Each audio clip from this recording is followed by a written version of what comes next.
Have you ever wondered how pro sim racing drivers are so fast and what they do in their braking? Well, today we're going to find out. We've got Nathan Maxman in the ring, pro racing driver now in the Prodigy Racing League over in America, and topping the standings on this equipment in a time trial competition against F1 esports drivers, ACC, AC drivers, iRacing drivers, a lot. So Nathan, we want to learn what you're doing on the brake pedal because I've been watching and it's quite interesting actually. So we'll cut here to Donington in a BMW M2, which is an interesting car because it probably doesn't have the best brakes compared to, say, a GT3. No, it's a very heavy car, so you've got to be a bit more careful on the brakes. That's both on them and off them. Yeah. Well, coming off them.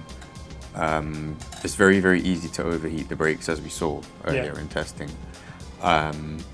Main thing is that same principle, braking a straight line, but that's the easy part. When you actually do, that's just a starting principle, because people might think it's a cliche like for beginner drivers, braking straight line, but... No, the braking in the straight line is an important part, but it's the easy part. When it comes to bleeding off and matching that with turning into a corner, that's the difficult part. Perfect example there. Yeah, so ACC, when you're on the brake, when the brake bar goes yellow, that's an indication that the ABS has been engaged. So if this was iRacing, for example, you'd want the brake bar to be in red. Yeah. You wouldn't want the ABS to be engaging because of how iRacing's ABS is.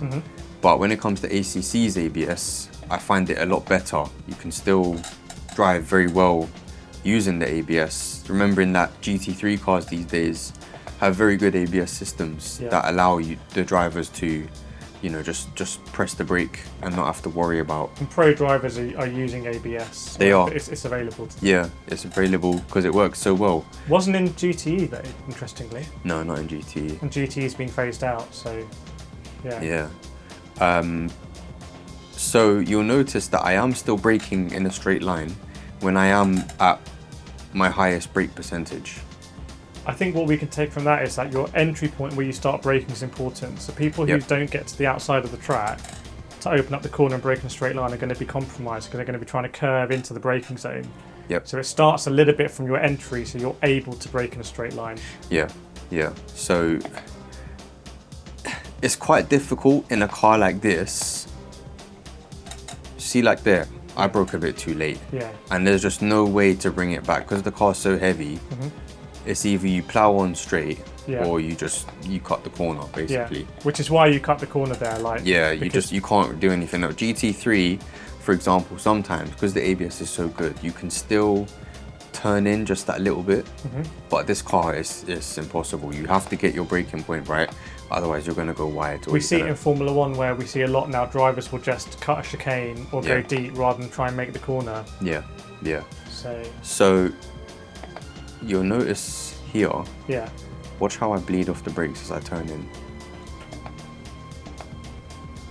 Wow, I mean it felt like an age looking at it. But if you looked at a telemetry graph, it would be going up immediately and then going down sort of gradually like that. So what you've got to always remember, and it was explained to me like this, is that imagine that there's a piece of string between your brake pedal and the steering wheel. So you put 100% brake when you're going straight.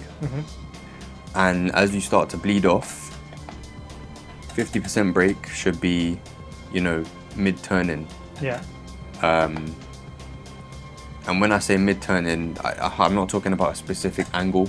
It's just one of them things you have to feel. There's a mid-level of grip where you can split the grip of the tyre between braking and turning before you start to lock up or before you start to slide. And just to explain that, so basically the most critical aspects of racing is how your tyres are interacting with the tarmac. So your tyres have a certain amount of grip, we know that, and that grip can either be used to stop or to turn the car. Now, if you're on a braking in a straight line, 100% brake, you're using all of your tyres' ability of grip to slow the car down. And that's fine if you want to stop the car, do an emergency stop on the motorway. But in a race, we're trying to get around corners.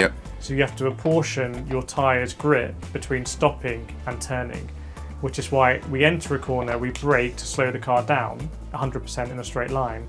But then we start to give some of the tyres grip to turning. Now, if you were to brake in a straight line and then turn, you wouldn't have enough grip to do that. You're trying to turn and slow the car down 100%, and that's where, depending on the car, you understeer, maybe you know, lock up, whatever you do. Yeah. So what you actually want to do then is say, right, I'm going to give some of the grip to turning, so therefore I need to take some of the grip away from stopping. Yeah, and that's exactly it.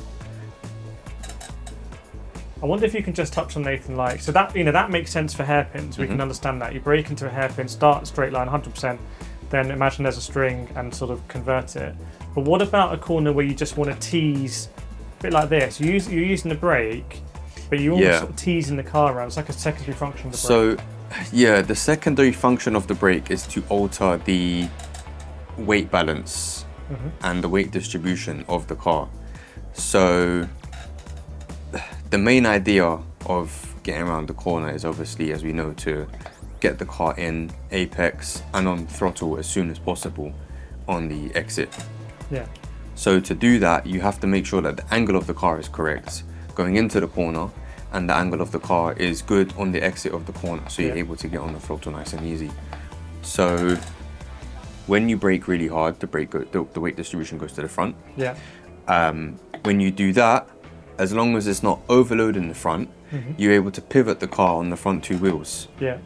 So the back essentially goes light, goes round the corners, there's no weight pushing down on the rear wheels. And the car is able to just rotate just that little bit easier when the weight distribution is set up that way. So when you're braking, the reason why when you're trail braking, you release so gently is because you don't want to upset the balance of the car. When you start at 100% and all the weight is on the front, if you quickly release, the weight just, it's like it springs off the front. Yeah. And you got no grip on your front two wheels to turn. The back regains too much grip and you just start to understeer out of the corner. Yeah. But so I'd say that's more like advanced braking. It's like, okay, now we're really feeling the bounce of the car, and that ties in very much with setup, and we're going to do another video on this channel about how to set up your car to that's the next thing. Without going into setup talk, that might not make too much sense. I'm sure it makes sense to most people, but it might not make too much sense. Right now, the rear of this car is the highest it can be, and the really front, got it like that. Yeah, and the front is the lowest it can be. So we're really altering the pitch as much as we can during the setup, but you also alter the pitch on the brakes as well. Yeah. So you'll see here, hard. Oh, it's too late. But now we're trying to get that back end. We want it to rotate. Oh, yeah. So you see, as I released the brake, the car was able to turn in more. The front started to grip up a little bit more. Yeah. I mean, it's you can talk about this for ages, but it's interesting when you come in, then you release the brake to get it round, and then you push the throttle to sort of that will stop the rotation as well. And something I find really interesting is when you think about it, you only have 3 inputs you can really use to get this car around this track, which is the wheel axis and then brake and throttle.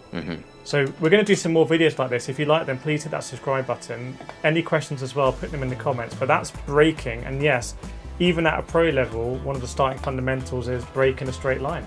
Yeah, we'll see you next time.